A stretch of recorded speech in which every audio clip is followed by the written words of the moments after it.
Welcome to the Slop Temple. We pray this video helps. In this video, I will explain how to fit Isofix in a Ford Focus. First, locate the Isofix anchor points in your Ford Focus, typically found in the rear seats. Consult your car's owner's manual for exact positions and any specific instructions. Also, confirm your child's safety seat is designed for Isofix installation.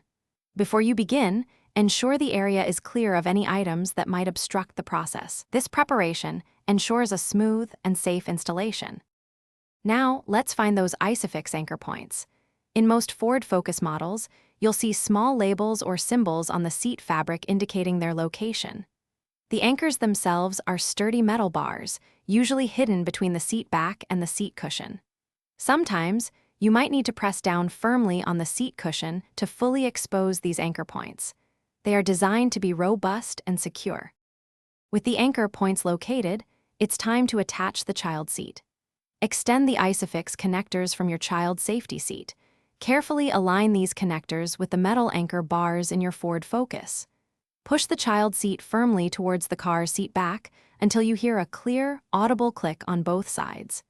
This sound confirms that the connectors have securely engaged with the Isofix anchors. After attaching the seat, perform a crucial safety check. Grasp the child seat firmly and try to pull it forward and side to side. It should feel very secure, with minimal movement, ideally less than 1 inch in any direction.